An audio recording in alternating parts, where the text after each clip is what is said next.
नमस्कार दोस्तों। अभी कुछ ही दिनों पहले दिल्ली में इंडिया एआई समिट का आयोजन किया गया, जिसमें कि 100 से अधिक देशों ने भाग लिया। तो आज की इस वीडियो में हम जानेंगे कि आखिर ये एआई समिट होता क्या है, इससे पहले एआई समिट कहाँ-कहाँ पर हुआ था, आगे एआई समिट कहाँ पे होगा, कहाँ पे प्रस्तावित है, इसके साथ ही इस एआई समिट का उद्देश्य क्या था, इसमें किन-किन मुद्दों पे चर्चा हुई, क्या फैसले हुए, क्या सूत्र दिए गए, ये सारी बातें इस वीडियो में हम जानेंगे। इसके साथ ही वैसे प्रश्न जो कि विभिन्न परीक्षाओं में पूछी जा सकती है, उस सब की चर्चा भी इस वीडियो में हम करेंगे। तो चलिए सबसे पहले बात करते हैं कि एआई समिट होता क्या है। ठीक है, तो एआई समिट यह अंतर्राष्ट्रीय सम्मेलन है जहां दुनिया भर के देश, कंपनियां और विशेषज्ञ आर्टिफिशियल इंटेलिजेंस के भविष्य, नियमन और उपयोग पर चर्चा करते हैं। दोस्तों, आर्टिफिशियल इंटेलिजेंस बहुत तेज़ी से बढ़ रहा है, पूरी दुनिया में बढ़ रहा है। तो इसका आगे वाले भविष्य में जो आगे का भविष्य है वो कैसा होगा? इसके साथ ही इसके लिए क्या-क्या नियम बनाए जाने चाहिए, जिससे कि आर्टिफिशियल इंटेलिजेंस का सही इस्तेमाल हो सके। दोस्तों, आर्टिफिशियल इंटेलिजेंस का जिस तरीके से सही इस्तेमाल होता है, उसी तरीके से बहुत सारे लोग गलत इस्तेमाल भी कर रहे हैं। तो आखिर इसका सही इस्तेमाल किस तरीके से किया जाए, कौन-सा ऐसा नियम बनाया जाए, जिससे कि गलत इस्तेमाल पे रोक लग सके, उसके बारे में चर्चा हुई। इसके साथ ही इसको अधिक से अधिक क्षेत्रों में उपयोगी कैसे बनाया जा सके, मतलब कि हर कोई इसका उपयोग कैसे कर सके, इस पर भी चर्चा हुई।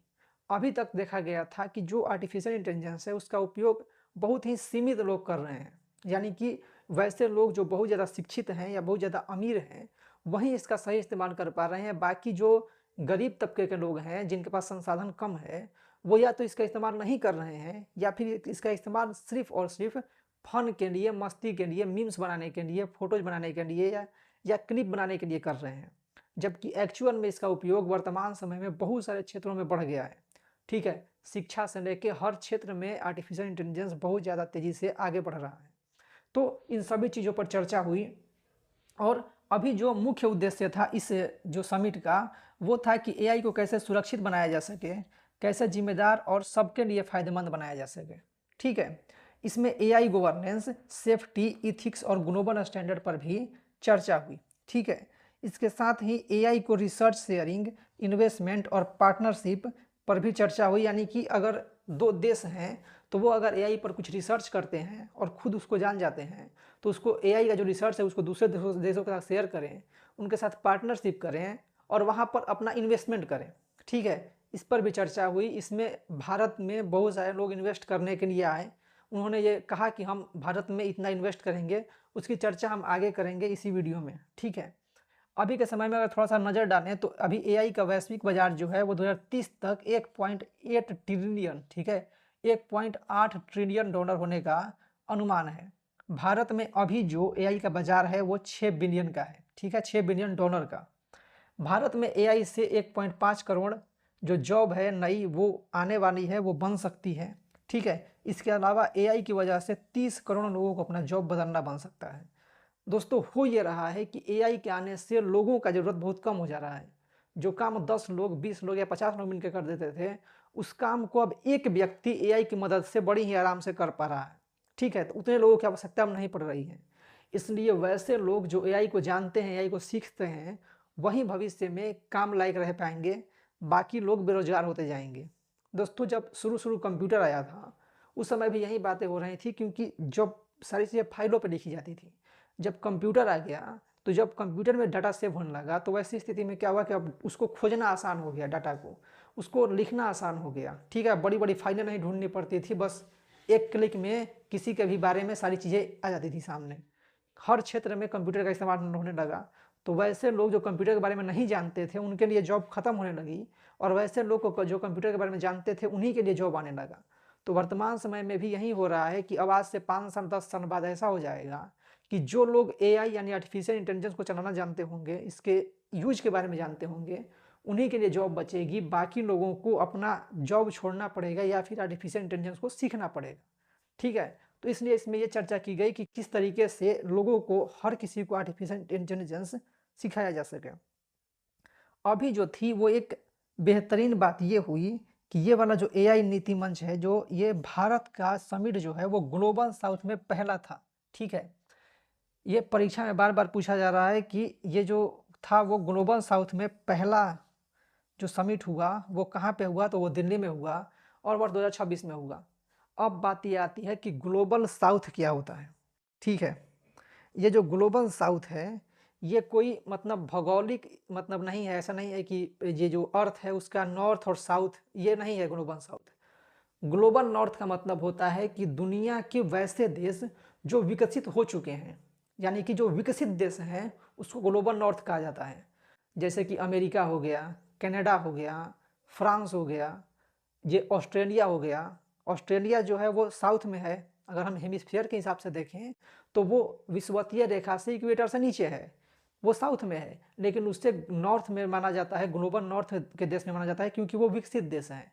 और वैसे देश जो कि अभी विकास कर रहे हैं या मतलब विकासशील देश जो हैं, जो अभी विकास कर रहे हैं, अभी विकसित नहीं हुए हैं, वैसे दो देशों को ग्लोबल साउथ कहा जाता है। तो भारत पहला ऐसा देश है जिस जो कि अभी मतलब विकासशील देश है और वहाँ पर एआई समिट किया गया।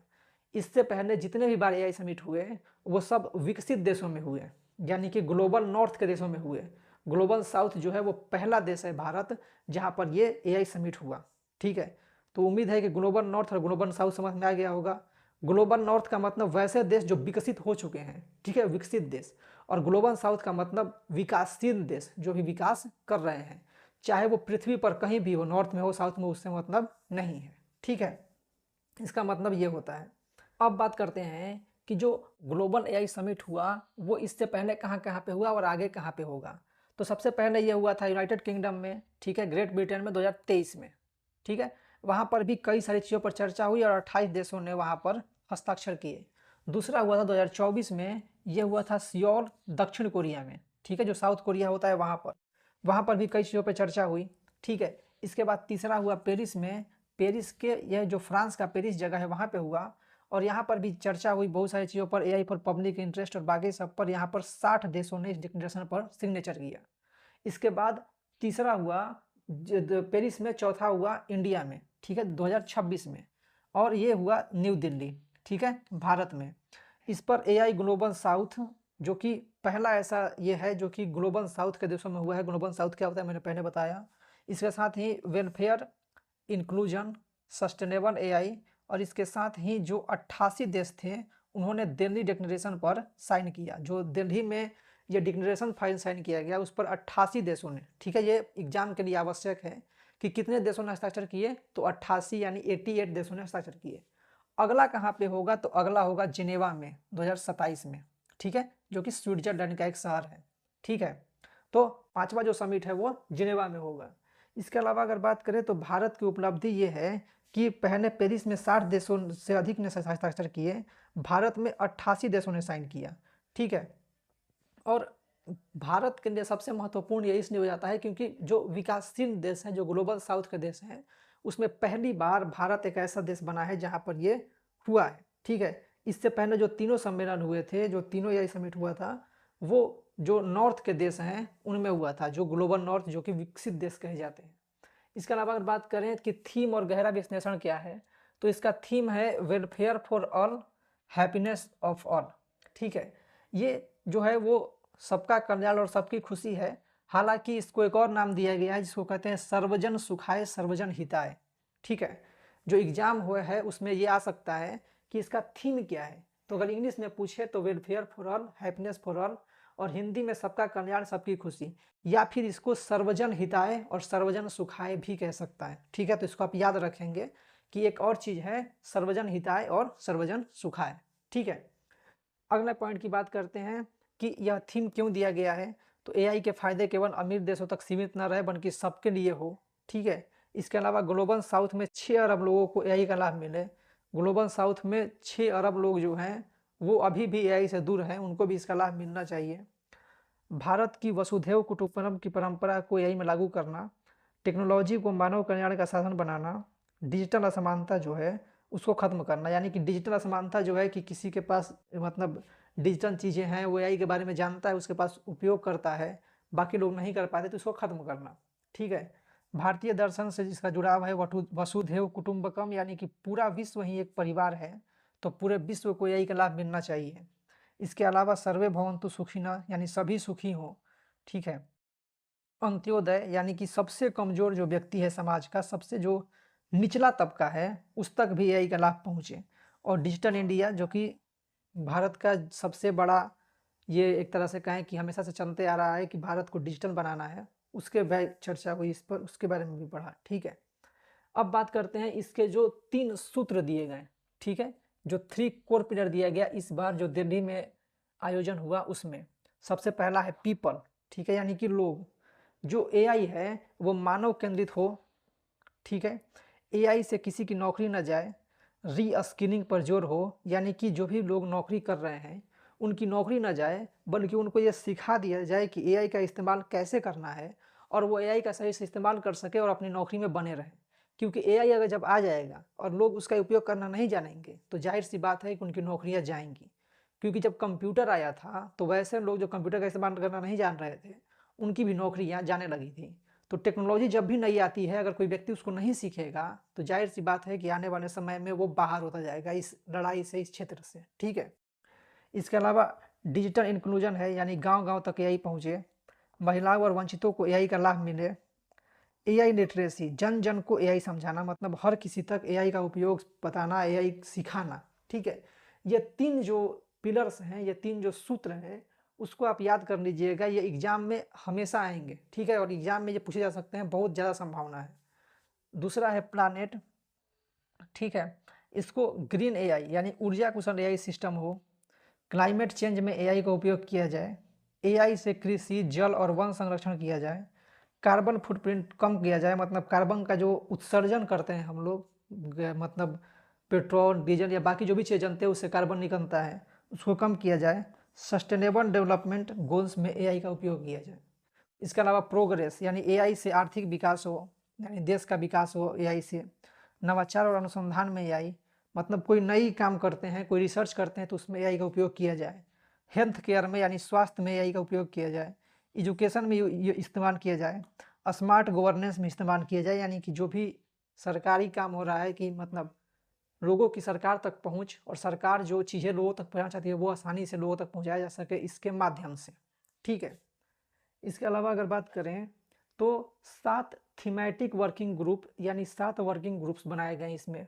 ठीक है, ये 2 चीज़ें आपको याद रखना होगा कि सूत्र कितने दिए गए थे, 3। वर्किंग ग्रुप कितने बनाए गए हैं, 7। ठीक है, पहला है AI for economic growth and social goods, यानी आर्थिक विकास और सामाजिक भलाई के लिए एआई। दूसरा है डेमोक्रेटिसाइजिंग एआई रिसोर्सेज, मतलब जो एआई संसाधन है वो लोकतंत्रीकरण हो, यानी सब तक पहुँचे।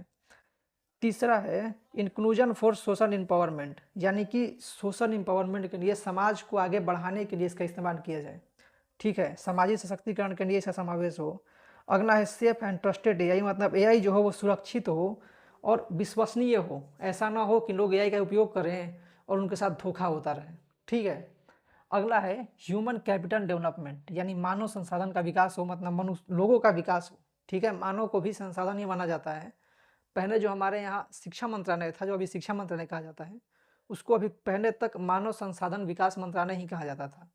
ठीक है, अगला है साइंस एंड रिसर्च, यानी विज्ञान और अनुसंधान में।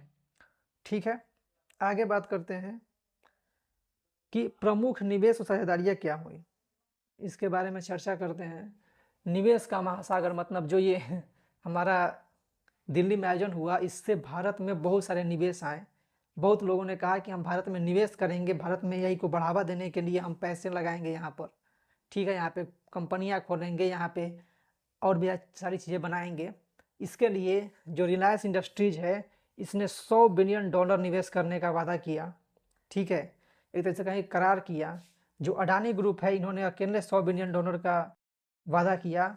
100 बिलियन से प्लस है, ये भी 100 बिलियन से प्लस है, दोनों को मिला करके 221 बिलियन हो जा रहा है। ठीक है, इसके अलावा माइक्रोसॉफ्ट ने कहा कि हम $50 बिलियन यहाँ पे इन्वेस्ट करेंगे। ठीक है, इसके अलावा जो सरकार है वो $200 बिलियन यहाँ पे जो इन्वेस्टमेंट है उसको लाने का, उसको यहाँ पे करवाने की टारगेट लेकर के आई है और ज़्यादा। ठीक है, सरकार भी इसमें बहुत ज़्यादा निवेश करेगी। ठीक है, इसके साथ कौन कौन से ग्रुप बने, ये जो है ओपन एआई और टाटा ग्रुप ने आपस में मिल करके एक मतलब इकोसिस्टम बनाया पार्टनरशिप की।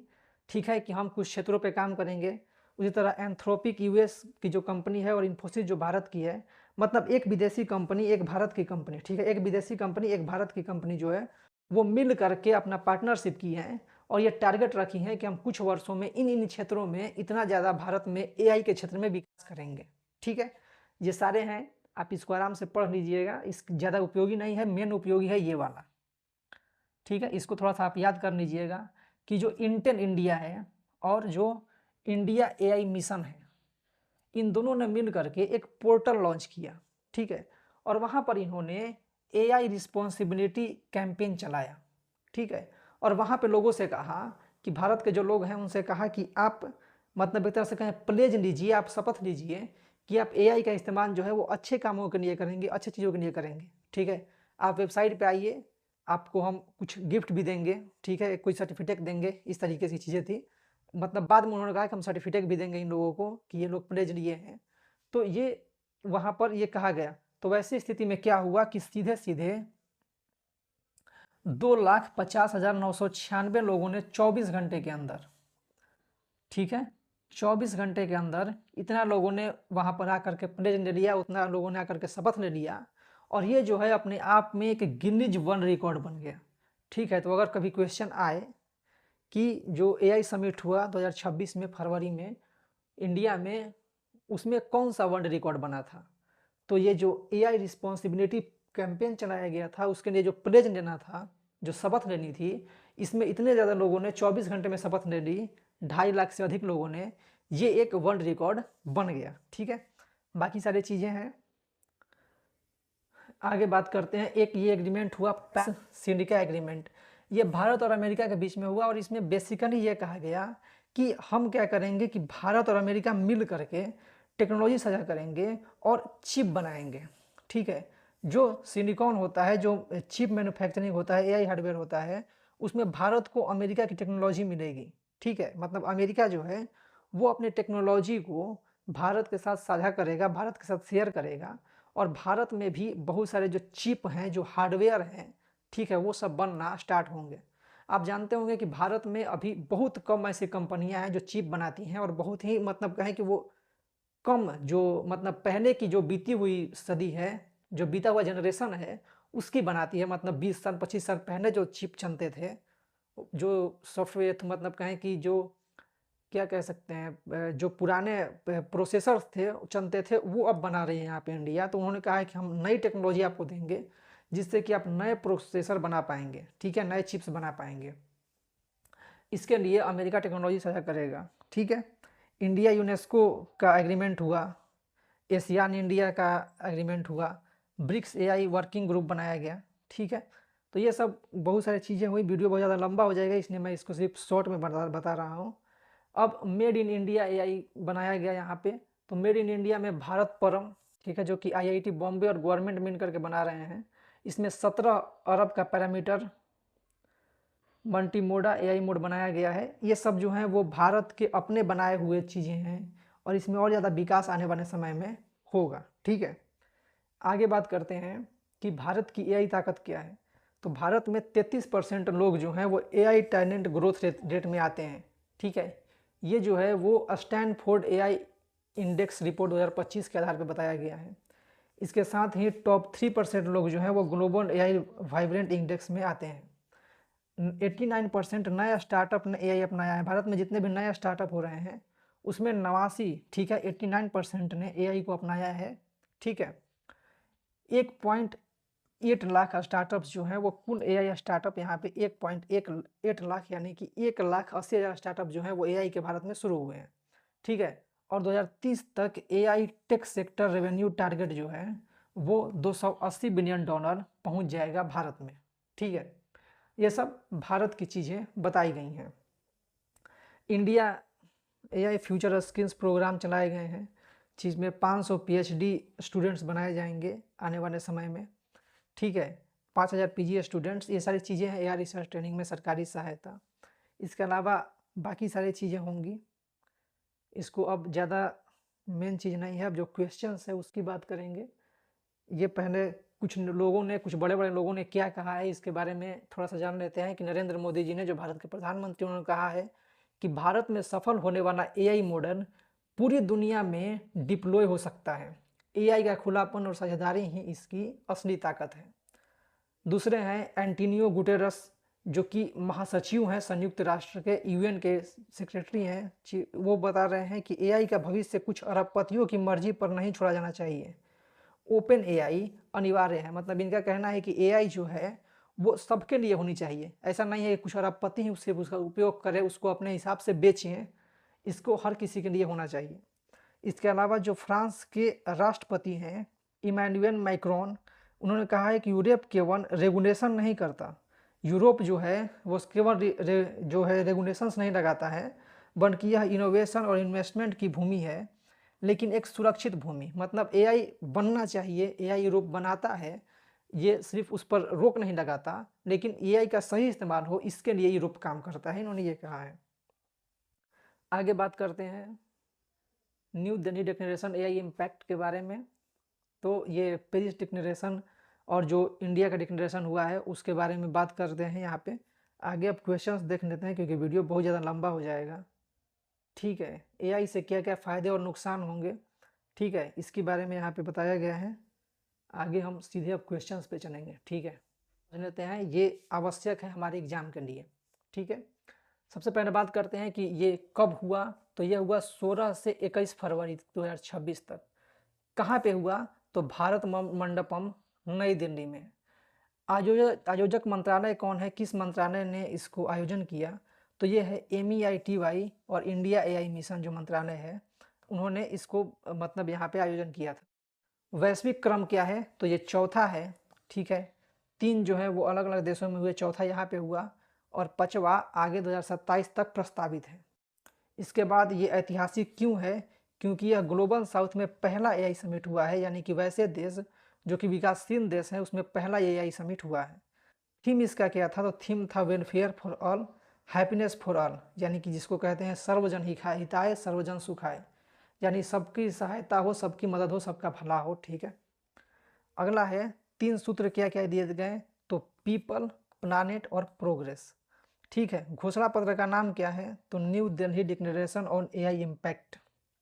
इसमें कितने देशों ने हस्ताक्षर किए? तो कुल 88 देशों ने हस्ताक्षर किए। ठीक है, 88 देश और अंतर्राष्ट्रीय संगठन जो है उन्होंने हस्ताक्षर किया इस पर। इसके राष्ट्राध्यक्ष कितने थे? तो 20 प्लस हेड ऑफ स्टेट्स यहाँ पे आए हुए थे। ठीक है, 20 से अधिक जो है वो देशों के जो राष्ट्रपति होते हैं या प्रधानमंत्री होते हैं, जो राष्ट्र के हेड होते हैं, वो यहाँ पे आए थे। उद्घाटन किन्होंने किया? तो पीएम नरेंद्र मोदी ने 19 फरवरी 2026 को किया। विशेष अतिथि कौन थे?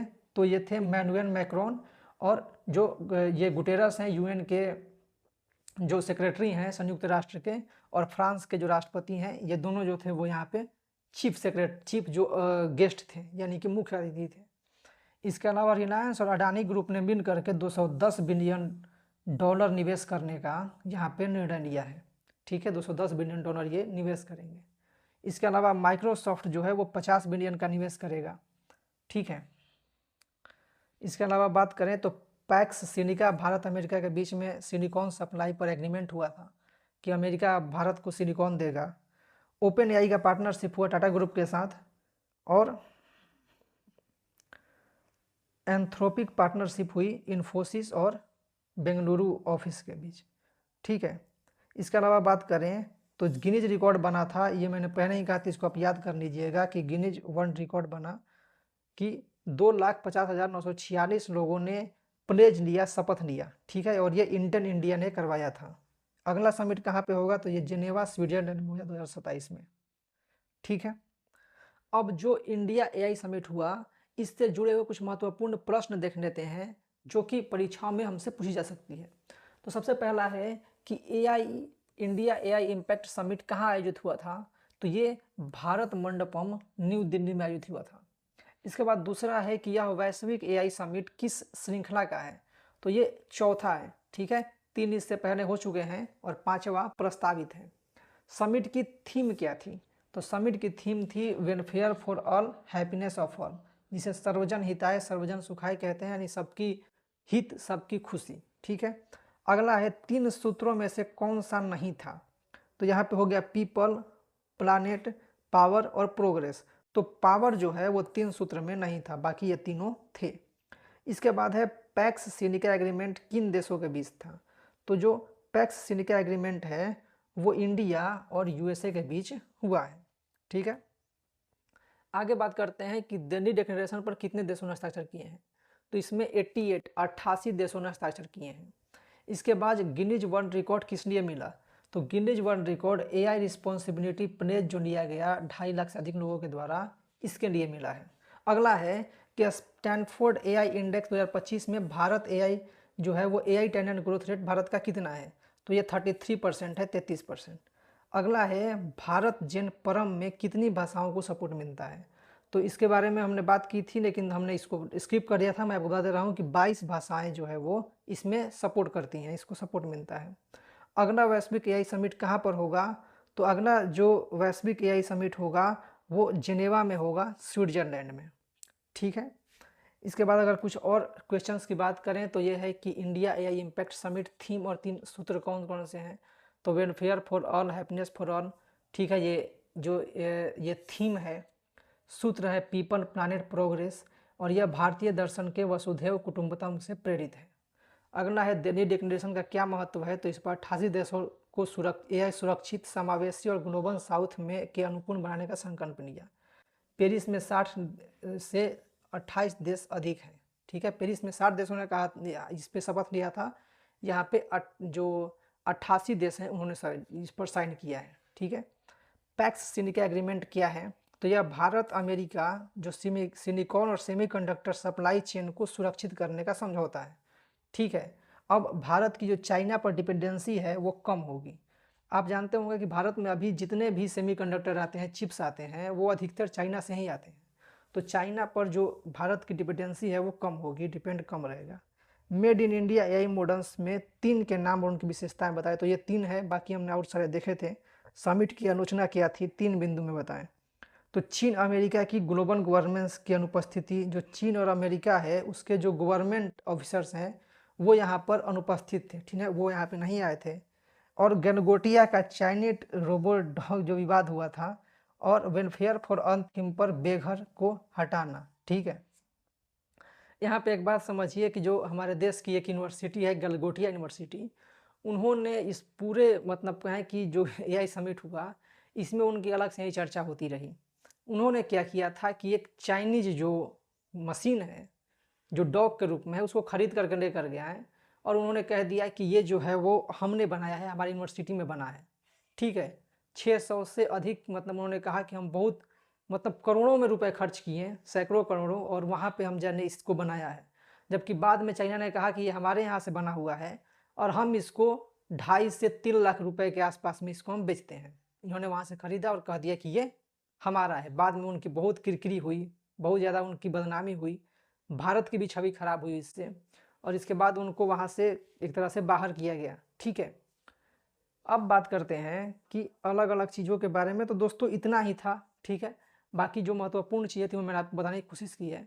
अगर आप कोई और चीज़ जानना चाहते हैं तो आप कमेंट कीजिएगा, उसके बारे में मैं अलग से वीडियो बना दूंगा। हालांकि इतना जानने के बाद अब कोई भी क्वेश्चन आए एग्जाम में आप उसका उत्तर आसानी से दे सकते हैं। ठीक है, तो इस वीडियो में इतना ही। वीडियो को पूरा देखने के लिए बहुत बहुत धन्यवाद।